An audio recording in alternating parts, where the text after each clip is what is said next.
people are donating groceries to help Chinese cities under COVID lockdowns. But corrupt Chinese officials are simply throwing it away.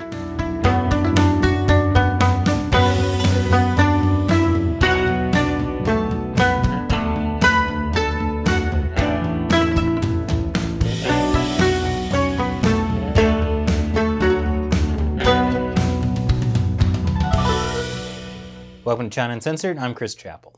So, after about a month of an intense lockdown, the Chinese city of Xi'an is slowly opening up. Xi'an is a city of 12 million people, bigger than New York City and Chicago combined. And while Xi'an's speedy recovery seems impressive, well, that's only according to Chinese officials. If you dig in beyond the state-run news reports, you'll find a lot of things are not so impressive.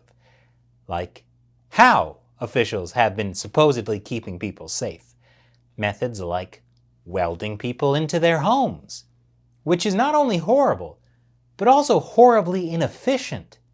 How does a simple weld require 10 people? Also, why is no one wearing eye protection? Speaking of inefficient policies, mass COVID testing. I mean, sure, you want to test people for the virus, but do you also need to test hundreds of feet of barriers for the virus? And also individual garlic sprouts. This happened in Henan province, which is in the middle of more than one COVID outbreak. After that video went viral on the Chinese internet, local government officials claimed they were doing it because people weren't buying garlic sprouts without proof the sprouts didn't have COVID. So the officials were just providing proof. Right. So that sounds kind of like a made-up explanation for a propaganda stunt that backfired when people started making fun of it. But let's say Henan authorities were telling the truth, and people were really afraid of getting COVID from garlic sprouts. This is what happens when Chinese authorities keep telling people they can get COVID from Maine lobsters, or auto parts packaging, or Canadian mail, all to cover up for failures in their zero COVID policy. Of course, you can't test every inanimate object for COVID. That would be silly. That's why Chinese officials are disinfecting everything instead. Disinfectant everywhere. Even small armies marching to disinfect an unused field while video recording it. But what's the harm in a little extra cleanliness, right? Well, the harm is this.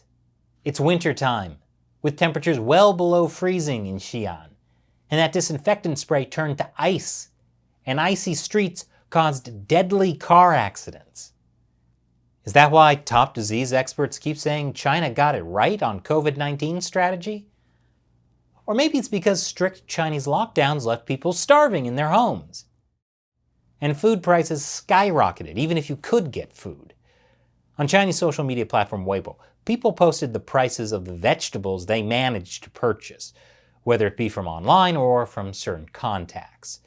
One person wrote, "I spent 111 RMB on these groceries. To get them, my parents had to go through a lot of connections."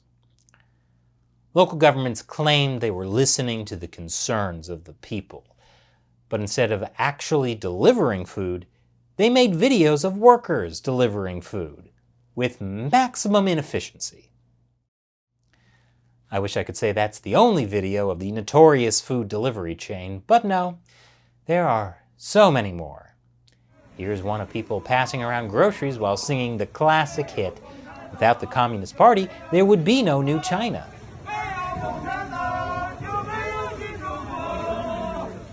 The Communist Party loves to remind people that they are the one and only caretaker of the people. They literally feed people their lines on video for this purpose. 是那个话吗？好，感谢政府，感谢政府。There's also this video that circulated online when Xi'an announced it would be opening up. 感谢共产党，感谢政府，感谢志愿者为我们付出。加油！ Well, obviously the Communist Party is great. All great leaders force people to get on their knees and thank them. But strangely, not everyone agrees. Last week, videos posted online show angry crowds of people protesting the lockdown. All of the jeering you hear is basically about how people didn't get enough food. But it's not like there wasn't enough food. It's that there was, and it was wasted. This video shows huge amounts of good food and groceries tossed in trash bins. 你看这人浪费不浪费？把这么多的馍都撂了，大家都看。啊，疫情说吃不上菜，看，整箱整箱的菜，就这样全扔了。看看，看看，哎呀。 The groceries that you see in the video were all donations from other parts of China, sent to support the people of Xi'an. 我咱扒开看看啊，这西葫芦好好的全扔了，一整箱一整箱的。哦，那是行。这都不知道是什么地方人家给捐过来的，还是哪儿来的？不知道吗？豆角，看全是豆角。哦。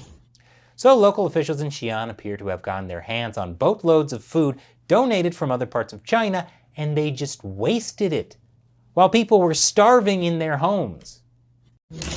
看，这箱子连打都没打开，哎呀，这都不是人干的事儿吗？就把这全部扔垃圾堆了。Do you still think China got it right on their COVID-19 strategy? And now it's time for me to answer a question from one of you, a fan who supports China Uncensored on Patreon or Locals. SR Haddon asks, why did the US intervene to save Korea from China, but not Tibet? Seems like Western interests would be more concerned about domino theory, having aggressive communist China on the doorstep of billion-population India, rather than a backwater peninsula, which Korea was back then. Good question. It's mainly because in 1950, when communist China invaded Tibet, Tibet's situation was complicated. Since the fall of the Qing dynasty in 1912, Tibet was ruled as an independent country. But even though the Dalai Lama had declared Tibet was independent and was ruling Tibet independently, Tibet couldn't come to a formal agreement with the new Republic of China. Essentially, China never gave up its claim over Tibet. Even before the Communist Party took over China in 1949, no Western countries formally acknowledged Tibet as an independent country. That included the US, which told the Republic of China in 1942 that they never disputed Chinese rule over Tibet. The US also didn't have a lot of power in that region at the time. Arguably, if any Western powers should have gotten involved, it was the UK. They had been supporting and advising the Tibetan army, but they had just left India, so it was probably not the best time to send British troops into the region. That's a big contrast with the Korean War.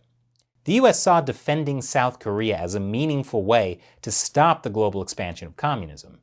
And strategically, it allowed the US to keep a permanent military presence right on the doorstep of communist China and the Soviet Union. Thanks for your question and your support, SR Hayden.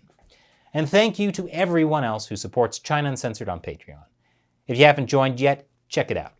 Go to patreon.com/China Uncensored and support us with as little as $1 per episode. And you'll get cool perks, like me being able to answer your question on the show. Link is below. Once again, I'm Chris Chappell. Thanks for watching China Uncensored.